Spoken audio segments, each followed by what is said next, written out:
Viewers around the world, you're welcome again to the part two of what you will experience when you marry a pastor. The part two of what you experience when you marry a pastor. I started the part one, some time ago. Please, if you have not watched it, make sure you watch that part one, or then watch why marriage is fail. It complements all these things. All right. I told you once again, I'm Apostle Nino, and God has called me.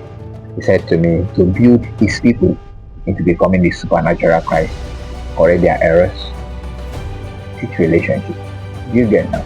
So build my people. And this is a work I've been running with for years now. And that is even my mission on this podcast. Added to that, this podcast will tell you and teach you things that you not normally hear at altar. Not normally hear on Sunday service and in the pulpit.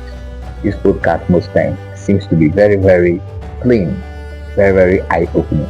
So if you're here for the first time, you're welcome. Sit down, few minutes, 15 to 20 minutes of your time will not kill you. You'll get something that will guide you forever, and be a blessing to you and your generation. What you experience when you marry a pastor. Let's pray. Father, thank you for helping us. Help us more this time. In Jesus' name, amen. The next thing, that is number 17, you will experience when you marry a pastor is that your foundation, battle, and ease will attack him unknowingly to you. Your foundation, your battles and ease will attack him unknowingly to you. Most battles a minister passes through is not just his battle alone. These are men that carry the burden of men. These are men that carry the burdens of people. It is not just his battle alone. It is the battle of his generation, the battle of his wife, his children, his ancestral lineage. He carries a lot of battle. So you see a minister suffering and paying a price, and you're asking him what happened. He said, I don't just know. And even him said he does not understand what is going on. The battles he's fighting is transgenerational. It's not just a battle of him alone.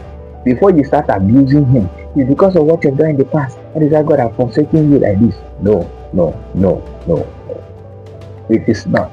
There are many battles and ministers passes through that you don't know that even your own battle is involved in it. That is why you must learn to be understanding, be prayer, you get, because your battle, your foundation, and even his own will be attacking him on many days. Alright, so that's another thing you experience when you marry a pastor. Number 8 thing you experience when you marry a pastor is that quarrels, when resolved, that doesn't have a base in the first place, was an attack. Quarrels, when resolved, that doesn't have a base in the first place, was an attack. This happens to a lot of marriages out there, a lot of relationships.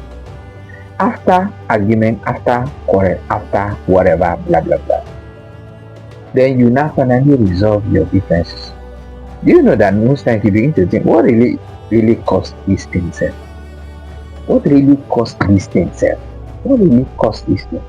You can't really see a tangible reason that caused that problem. But that problem was so loud that it can even tear you guys apart. That was an attack. How do you know an attack that is not just a misunderstanding? Misunderstanding that is not just a misunderstanding, rather, but an attack that the devil launched to destroy your home. It's after you resolve the quarrel and the issue. It doesn't even have a base. It doesn't have a base to hold on to. You find out that what really happened? Is it that small thing? Why did it got me pissed off like this? So you must understand this thing. The quarrels, when resolved, that doesn't have a base in the first place, was an attack. And that's why the Bible said we should fish out the little foxes that spoil the vine. We should fish it out. Those little foxes. Most times, the little things breaks home, and you must not take anything for granted, no matter how small, because you don't know the one they want to use as an attack against you. You get now. Number 9,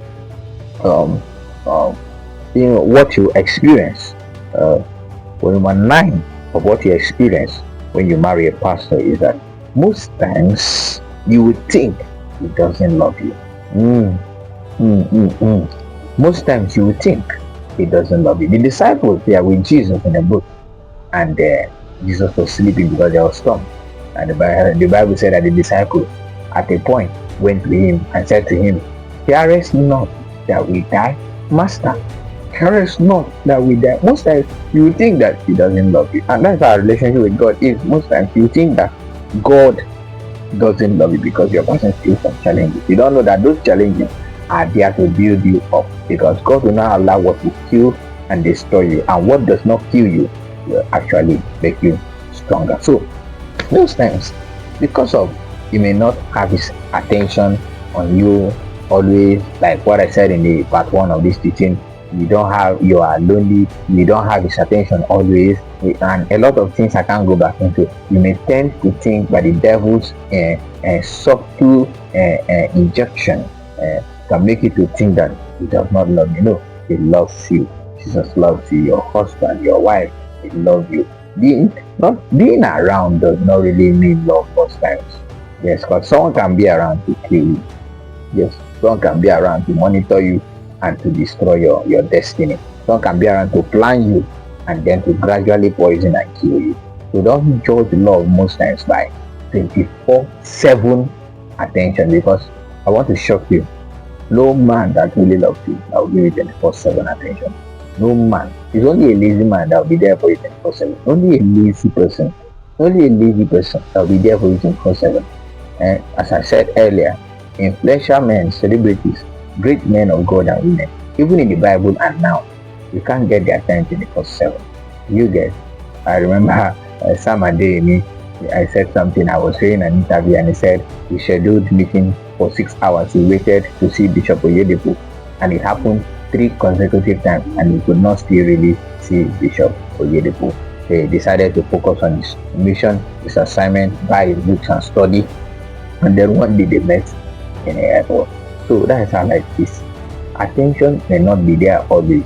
Don't always think that attention, blah blah blah. So most times you will think he doesn't love you because of all those things, but he really loves you, because you're not a child. You know when someone really loves you. So if you see other attributes, you know that he loves you. Don't use this to judge again.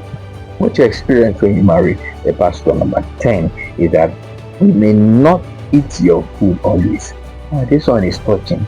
You may not eat your food always. I was saying something and I dived into the late blessed Archbishop Benson Idahosa. God bless you. I love you so much, Daddy. So I was reading his book and I saw something one day. I realized that in the earlier days of his ministry, when he got married early, something happened. Most times he will come back and he want to, and the wife will tell him, "Honey, your food is on the table." He said, "I don't feel like eating tonight." It's not because he doesn't want to eat our food, but most times, the work of God and other things. The Bible said, "Man shall not live by bread alone."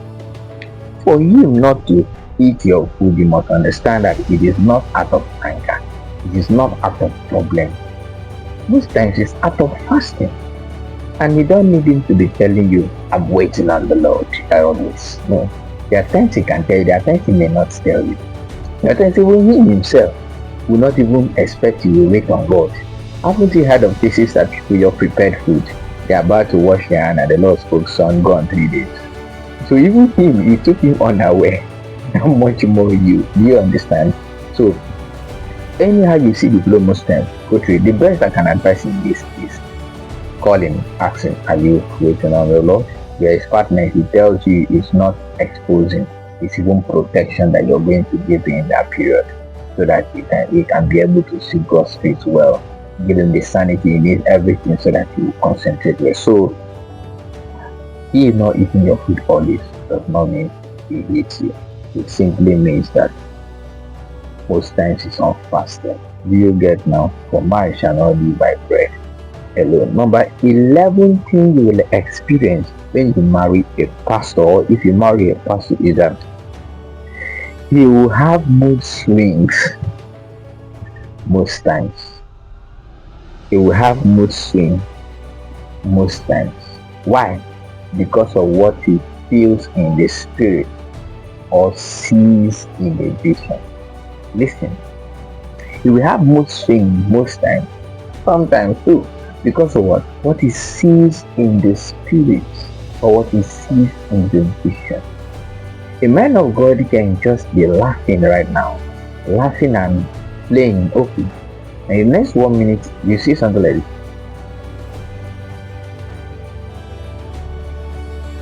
Yeah, how are you? Huh. You just be like, Daddy is with me, is now it has entered the spirit. God does not need permission from his ministers to reveal heavenly things to them. I could remember I was listening to a prophet online. One of the prophet that inspired me in my podcast after God said, do this thing.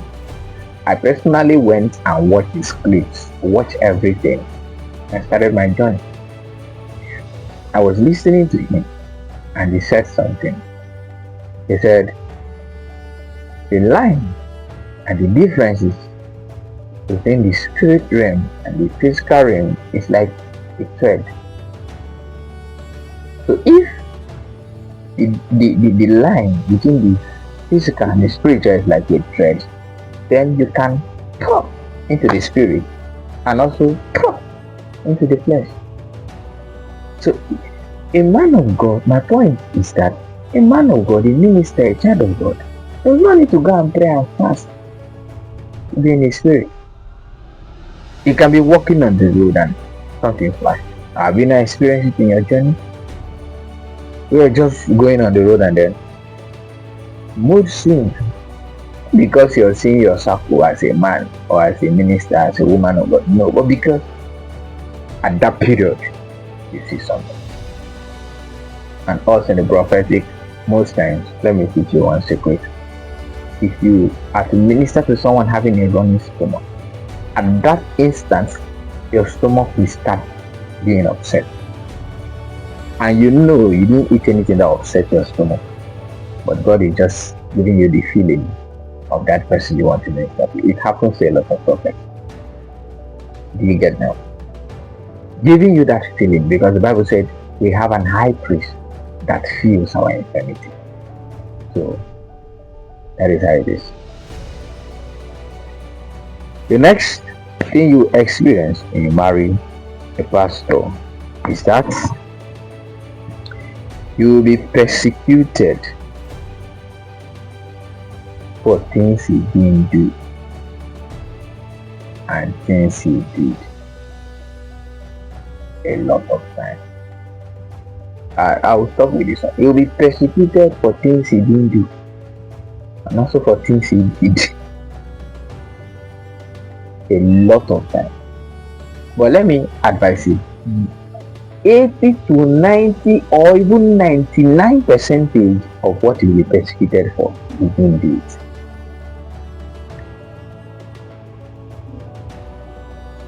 The Bible said, so they persecuted your fathers ever before you. Say, happy are you when you're persecuted for righteousness' sake. Please scroll and check my message on this podcast titled The Wonders of Persecution. The Wonders of Persecution. Check it out after this video. I taught how you can turn I taught the better side of persecution. I talked about the better side of persecution. That's why I called it the wonders. People see persecution as a time of tears. Some people go to hang themselves, some people go to die, straight ticket to hellfire. But they don't know that persecution has wonders. Go and check it out. Scroll and check it out. You'll be so grateful that you met. So, what experience you'll be experiencing? One of the experience you'll be experiencing when you marry a pastor. You will be persecuted. So if you want to live a life that you don't want anybody to talk about you, just want to be calm, you just want to be, yes sir, everybody loves you, don't go for a pastor, don't go for a minister.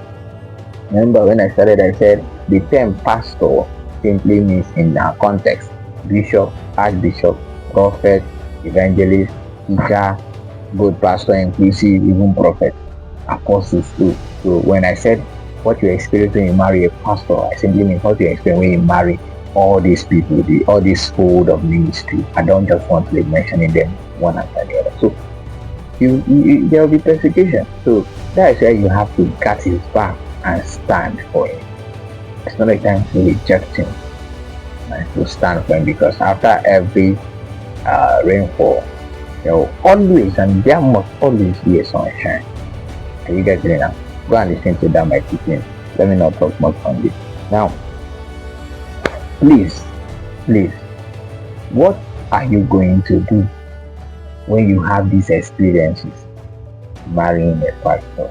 Number one thing you're going to do when you have these experiences marrying a pastor is that support him always. Support him always. See, the reason why God brought you as a wife is support. Support him. Okay? Believe in him. Follow him to do the work. If you are alone, you will feel alone. If you said, I'm a medical doctor, I'm not God, you medical doctor yourself to depression. Instead, do you know what you're going to do? Let me advise you. Enter into the ministry. Follow him. Set up an outreach, medical outreach. Then you can go with your group of people and with him too. Once in a while, to attend to people in rural area, urban area with free medicals. That takes me to the next one, number 2. Discover your peoples and use it to support his ministry. Everything is all about supporting when it comes to a minister. Discover your peoples and use it to what? To support his ministry. So you're a lawyer, you're the number 1 lawyer and barrister of the ministry. Defend your husband's ministry 24/7. So you're a broadcaster, talk about him. You're an influencer, carry the programs, influence it online with your personality. What are you? A teacher, invite them. A lecturer, lecture God into them and invite them to friends. Do you know that you can actually use every career you have to do the work and to support one who is doing the work? To support him, follow him, be with him, understand him. That's number 3. Understand him. Understanding is the bedrock of everything. And marrying a pastor, you need double understanding. Now, there's a lot of other things. Be spiritual, prayerful, be careful, and also the last but not the least, please don't believe every rumor you hear about it until you ask God and God tells you the truth.